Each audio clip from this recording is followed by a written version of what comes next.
Madanapalle collector కార్యాలయంలో ఫైళ్ల తగలపెట్టినట్లుగా Kadapa MRO కార్యాలయంలోనూ ఫైళ్లు తగలపెట్టే అవకాశం ఉంది. తెలుగుదేశం పార్టీ జిల్లా అధికార ప్రతినిధి చెన్నంశెట్టి మురళీకృష్ణ అనుమానాన్ని వ్యక్తం చేశారు.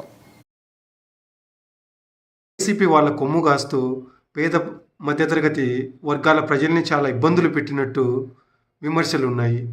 అయితే మీకు తెలిసే ఉంటుంది, మదనపల్లి కలెక్టర్ కార్యాలయంలో రికార్డులను తగులబెట్టినట్టుగా ఈ కడప ఎంఆర్ఓ కార్యాలయంలో కూడా రికార్డులను ఏమైనా తగులబెట్టే ఆలోచన ఉందా వాళ్ళకి?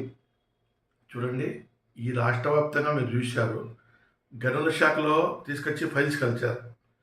తర్వాత మదనపల్లిలో, అంటే దీని అంతటి ఓవరాల్ కారణం ఏమిటంటే ఒక షాడో సీఎంగా ఉన్న పెద్దిరెడ్డి రామచంద్రారెడ్డి హ్యాండ్ ఉన్నట్టు మనకు అర్థమవుతుంది. జగన్మోహన్ రెడ్డి గారు వీళ్ళకి ఇచ్చిన స్వేచ్ఛ, ఆయన ఒక అవినీతిపరుడు. ఇలాంటి అవినీతి పూర్తిగా ప్రోత్సహించేదానికి గతంలో ఆ ప్రభుత్వం జరిగిన రికార్డ్స్ అయితే, కడప ఎంఆర్ఓ శివరామరెడ్డి గారు అయితే గతంలో మీరు చూశారు, పేద ప్రజలకు సంబంధించిన భూములు కానీ కబ్జా అయితే కానీ వన్ టైం కడపలో మీరు చూశారు, డిప్యూటీ సీఎం గారు కానీ వాళ్ళ సోదరుడు కానీ సురేష్ బాబు గారు కానీ వీళ్ళందరూ కడసైకిల్లో ఎంఆర్ఓ గారు నడిచారు. పూర్తిగా ఎంఆర్ఓ గారు అయితే 100 కోట్ల పైన కడపలో సంపాదించుకొని లాస్ట్కు వైసీపీ తరఫున పార్లమెంటుకు నంద్యాల పార్లమెంట్ పోటీ స్థాయికి వచ్చాడు.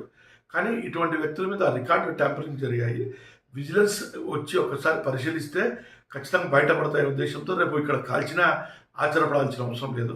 అందుకు ఇప్పటికైనా ప్రభుత్వం చర్య తీసుకొని మా ముఖ్యమంత్రి చంద్రబాబు నాయుడు గారు కానీ, పవన్ కళ్యాణ్ గారు, నారా చంద్రబాబు నాయుడు గారు కానీ ఆ రికార్డ్స్ విజిలెన్స్ పంపించి వాళ్ళు తగలబెట్టక ముందే, వాళ్ళు ఏం చేయకముందే, రికార్డులు తారుమారు చేయకముందే దాన్ని మనం కాపాడుకుంటే మంచిదని నా ఉద్దేశం. ఎందుకంటే ఒకటో రెండో కాదు, సుమారు కడప నగరంలో సంబంధించి 350-400 ఎకరాల కబ్జాలకైనా సెటిల్మెంట్ చేసుకున్నారు.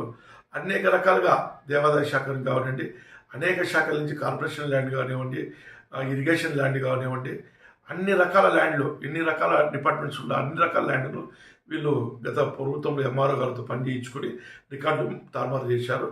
అందుకు ఇప్పటికైనా ప్రభుత్వం అనేది ఎక్కువ రోజులు టైం వేస్ట్ చేయకుండా ఖచ్చితంగా వీళ్ళ మీద ఒకసారి విచారణ, ఒకసారి రికార్డ్స్ వెరిఫై చేస్తే ఎక్కడెక్కడ అవినీతి జరిగింది ఒకటే శివరామరెడ్డి బాధితులు అంతా. జిల్లా నరసరావుపేట ఎస్ఎస్ఎన్